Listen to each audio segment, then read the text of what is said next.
The 26th of September, 1983, 12:15 a.m. Moscow time. In a secret Soviet bunker, computer screens lit up with the most terrifying message possible.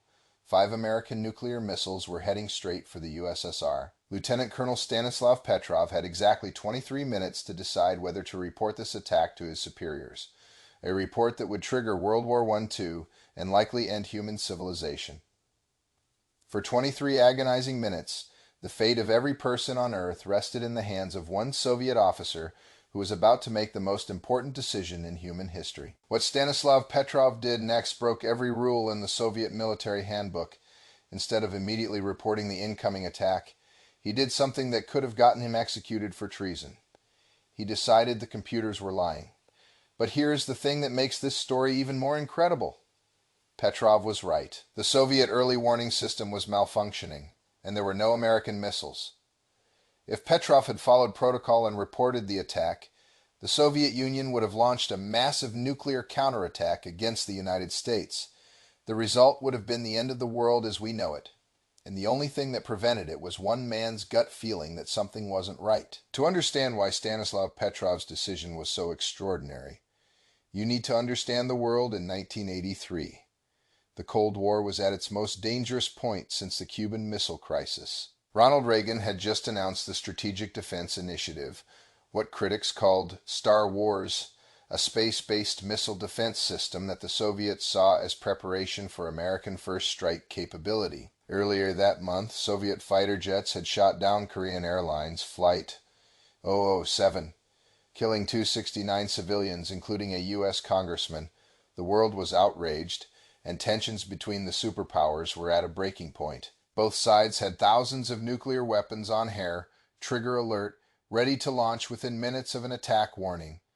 In this atmosphere of paranoia and mutual mistrust, Stanislav Petrov was working one of the most stressful jobs on Earth. He was a lieutenant colonel in the Soviet Air Defense Forces, stationed at Serpukhov -15, a top-secret facility south of Moscow that monitored the Soviet Union's early warning satellites. Petrov's job was simple in concept, but terrifying in reality. Watch the computer screens for signs of incoming American nuclear missiles, and if he saw any, immediately report to his superiors so they could launch a counterattack before Soviet missiles were destroyed on the ground. The Soviets called this strategy launch on warning.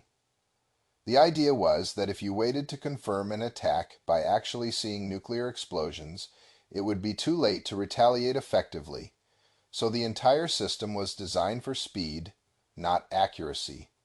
Better to launch by mistake than not to launch at all. Stanislav Petrov understood this logic, but he also understood its terrifying implications. A single false alarm could trigger the end of human civilization. Petrov was 44 years old in 1983, a career military officer who had risen through the ranks by being careful, methodical, and utterly reliable. He had helped design some of the computer systems he now monitored, so he understood their capabilities and their limitations.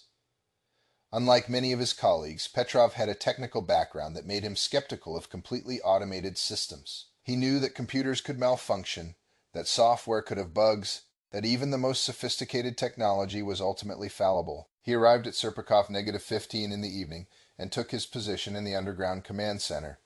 The facility looked like something from a science fiction movie. Banks of computer screens, flashing lights, technicians monitoring readouts that tracked every satellite in the Soviet early warning network. Petrov settled in for what he expected to be another quiet night of watching empty screens and waiting for a war that would hopefully never come. But at 12:15 a.m., everything changed. The computers detected something. Satellite Cosmos 1382, orbiting high above the American Midwest, had spotted the heat signature of what appeared to be a launching ballistic missile. The automated systems immediately classified it as a submarine, launched ballistic missile fired from somewhere off the American coast. Warning lights began flashing throughout the command center. Klaxons sounded. Computer screens displayed the chilling message, "Missile attack USA." Petrov's blood went cold. This was the moment everyone hoped would never come, the beginning of World War I-II. But then Petrov noticed something strange. According to the computers, only one missile had been launched. Just one in all of Petrov's training, in every war game and exercise he had participated in. American nuclear doctrine called for massive retaliation. If the United States was going to launch a first strike against the Soviet Union, they would launch hundreds or thousands of missiles simultaneously, hoping to destroy Soviet nuclear forces before they could respond. Why would America launch just one missile? It didn't make tactical sense. One missile, even with multiple warheads, couldn't hope to cripple Soviet nuclear capabilities. It would only guarantee a devastating counterattack. But Petrov's doubts were interrupted by another alarm. The computers had detected a second missile, then a third, then a fourth, then a fifth. 5 American missiles were now showing on the tracking screens, all apparently heading for targets inside the Soviet Union. The estimated time to impact was 23 minutes. The command center at Serpukhov -15 erupted into controlled chaos. Technicians ran between computer terminals, checking and double-checking readings. Officers shouted orders and status reports. Everyone understood what was happening. They were witnessing the beginning of nuclear war. Protocol was crystal clear. When the early warning system detected incoming missiles, the duty officer was required to immediately notify the General Staff, who would then inform Soviet leadership. The entire process was designed to take no more than 5 minutes, leaving plenty of time for the Soviet Union to launch its own missiles before American warheads could destroy them. But Stanislav Petrov hesitated. Something about this attack didn't feel right. First, there was the matter of the numbers. 5 missiles was a strangely small attack for a nuclear superpower planning a first strike. The United States had thousands of nuclear warheads. If they were really launching a surprise attack, why use so few weapons? Second, the missiles appeared to be coming from different locations. Some from submarine positions, others apparently from land. Based silos. This kind of coordinated but limited strike didn't match any scenario Petrov had studied in his military training. Third, and most importantly, Petrov knew the limitations of the satellite system he was monitoring. The satellites detected heat signatures from missile launches, but they couldn't actually track missiles in flight. They could tell you when a missile was launched, but they couldn't confirm where it was going or even if it was still functioning. As Petrov stared at the flashing screens, he began to suspect that the computers were wrong. But suspicion wasn't enough. If he was going to bet the survival of human civilization on his gut instinct, he needed to be absolutely certain. The minutes ticked by agonizingly slowly. 12:16 a.m. 12:17 a.m. Each minute that passed was a minute less for Soviet missiles to launch before American warheads arrived. Petrov's superiors were calling constantly, demanding to know why he hadn't reported the attack. The other officers in the command center were looking at him with confusion and growing alarm. According to every piece of training they had received, Petrov should have been on the phone to Moscow within seconds of the first detection, but Petrov had noticed something else that troubled him. The ground. Based radar stations that were supposed to provide backup confirmation of incoming missiles weren't detecting anything. The satellites said 5 missiles were inbound, but the radars saw empty skies.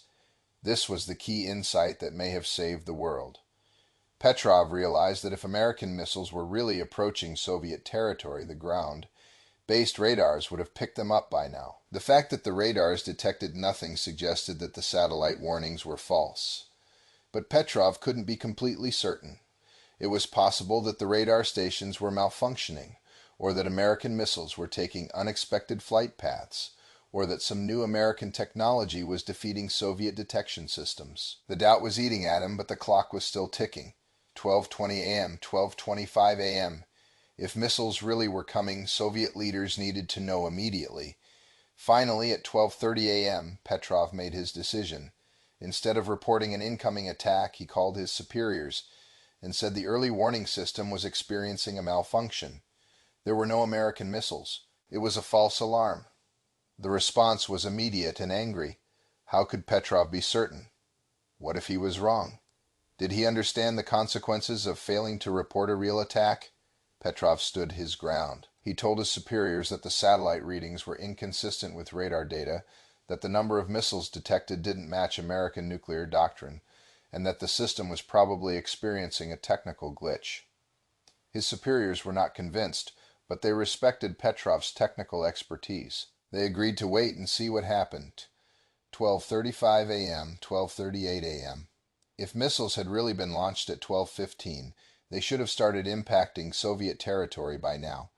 But there were no explosions, no mushroom clouds, no reports of devastation from anywhere in the USSRs. Slowly, it became clear that Petrov had been right. The computers had malfunctioned. There had never been any American missiles, but the full extent of what Stanislav Petrov had done and what he had prevented wouldn't become clear for many years. In the hours after the false alarm, investigators swarmed over the Serpukhov -15 facility, trying to figure out what had gone wrong with the early warning system. What they discovered was both embarrassing and terrifying. The satellites had detected heat signatures, but they weren't from missile launches. They were from sunlight reflecting off high-altitude clouds in exactly the right way to mimic the heat signature of a launching ballistic missile. It was a one-in-a-million atmospheric phenomenon that the system designers had never considered. The computers, programmed to err on the side of caution, had classified these heat signatures as hostile missiles. The software was working exactly as designed. It was just that no one had anticipated this particular type of false positive. But what made the malfunction so dangerous was its timing. The satellite that detected the missiles was at exactly the right position in its orbit to observe the American Midwest, where many U.S. nuclear facilities were located, and the atmospheric conditions that created the false readings occurred during the few minutes when the satellite had a clear view of these facilities. If the malfunction had happened an hour earlier or later, the satellite would have been looking at empty ocean or Canadian wilderness, and the false readings wouldn't have been interpreted as missile launches. Instead, the malfunction occurred at precisely the moment when it would create the most believable false alarm possible. Investigators calculated that if Petrov had followed protocol and reported the attack, Soviet nuclear forces would have been placed on maximum alert within minutes. Missile silos would have opened, submarines would have surfaced to launch positions, and strategic bombers would have taken off with nuclear weapons. The Americans, detecting this massive Soviet mobilization through their own spy satellites and electronic surveillance, would have assumed they were under attack and begun their own nuclear preparations. Within an hour, both superpowers would have been in full war mode, with thousands of nuclear weapons ready to launch. At that point, any small incident, a malfunctioning radio, a mistranslated message, a nervous officer making the wrong decision, could have triggered the exchange that would end human civilization. The investigators' conclusion was chilling. Stanislav Petrov's refusal to report the false alarm had almost certainly prevented nuclear war. But instead of being hailed as a hero, Petrov found himself in serious trouble. Soviet military culture did not reward independent thinking or deviation from protocol. Petrov had made the right decision, but he had made it for the wrong reasons. He had relied on intuition and technical knowledge rather than following established procedures. His superiors were faced with a dilemma. They couldn't punish Petrov for preventing nuclear war, but they also couldn't reward him for disobeying orders. The solution was bureaucratic and typically Soviet. They buried the entire incident. Petrov received no commendation for his actions. There was no medal, no promotion, no official recognition. Instead, he was quietly transferred to a less sensitive position and eventually encouraged to retire early from the military. The incident itself was classified at the highest levels of secrecy. Even most senior Soviet officials were never told about the false alarm or Petrov's role in preventing war. The few who knew were sworn to absolute secrecy.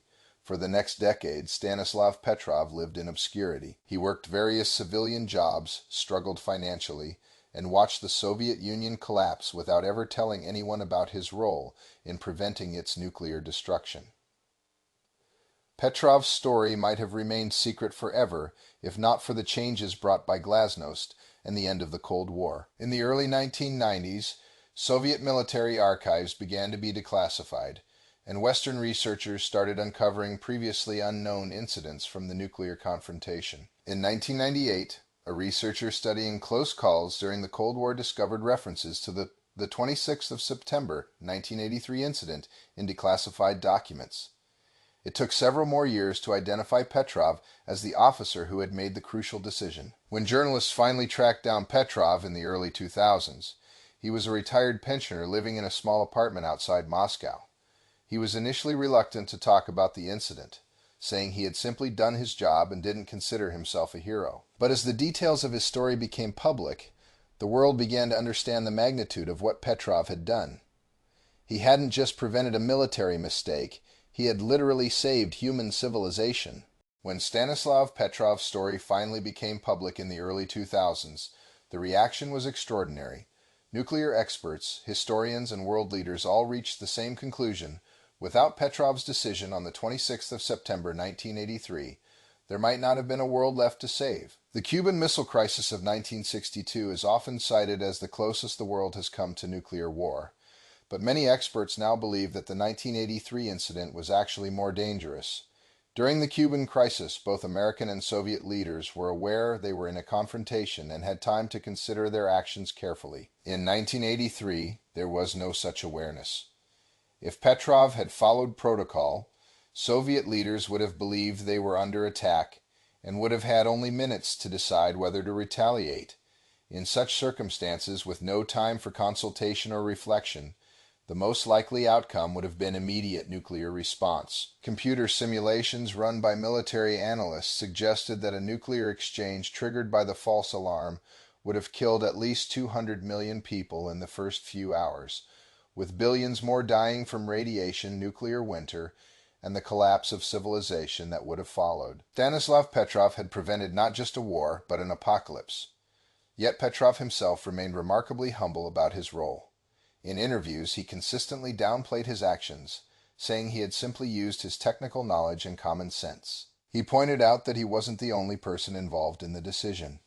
Other officers at Serpukhov -15 had also expressed doubts about the satellite readings, but historians who studied the incident disagreed. The final decision had been Petrov's alone, and he had made it despite enormous pressure from his superiors and colleagues.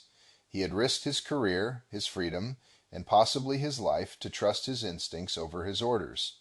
As word of Petrov's story spread, honors began to pour in from around the world. He received the World Citizens Award from the Association of World Citizens in 2006.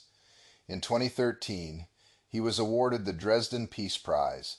The same year, he received the German Media Prize for his contribution to world peace. But perhaps the most meaningful recognition came from ordinary people. Petrov began receiving letters from all over the world, from school children, from parents, from people who realized they owed their existence to his decision. Many of the letters simply said, "Thank you for allowing me to be born." These personal acknowledgments clearly moved Petrov more than any official award. In his later interviews, he often spoke about the responsibility he felt to the younger generation, people who existed only because he had prevented nuclear war, however.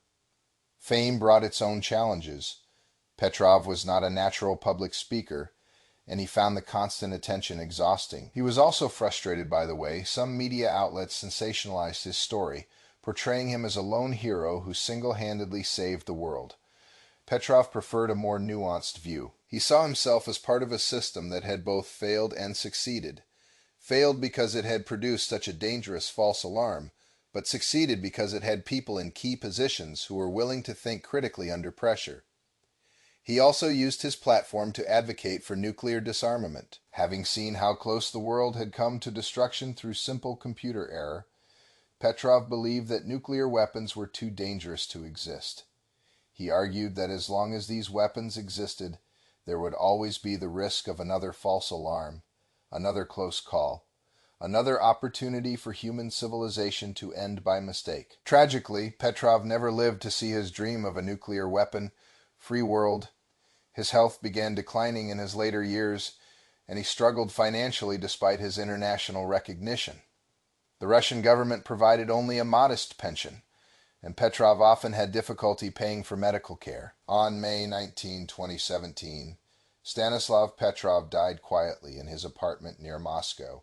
He was 77 years old. Remarkably, his death went unnoticed for months. The man who had saved the world died in obscurity, just as he had lived for most of his life. When news of Petrov's death finally became public, tributes poured in from around the globe. The Secretary General of the United Nations called him a true hero of humanity. Former Soviet leader Mikhail Gorbachev said Petrov's decision had given the world a chance to survive the Cold War. But perhaps the most fitting tribute came from the thousands of ordinary people who posted messages on social media, sharing photos of their children and grandchildren with simple messages. Thank you, Stanislav. We exist because of you. Stanislav Petrov's story reminds us that history often turns on the decisions of individuals we've never heard of. The fate of human civilization has repeatedly rested in the hands of people who were simply doing their jobs, following their training, trying to make the right decision under impossible circumstances. But Petrov's story also shows us the importance of critical thinking, even in the most high-pressure situations. When every instinct and every piece of training told him to report an attack, Petrov chose to trust his technical knowledge and his intuition instead. That choice saved the world. Today, as tensions between nuclear powers continue to exist, Petrov's story carries a crucial lesson. The weapons that could end human civilization still exist, still sit on hair, trigger alert, still depend on early warning systems that could malfunction just as the Soviet system did in 1983. The difference is that we might not have another Stanislav Petrov in the right place at the right time to save us. What do you think? Should nuclear weapons be eliminated entirely? Or do they serve as a deterrent that actually prevents war? How would you have reacted in Petrov's situation? Share your thoughts in the comments. If this story moved you, subscribe for more incredible true stories of individuals who changed the course of history. And remember Stanislav Petrov's example. Sometimes the most important thing you can do is trust your judgment, even when everyone else is telling you you are wrong. The world owes its existence to a man who had the courage to say, "I think the computers are lying.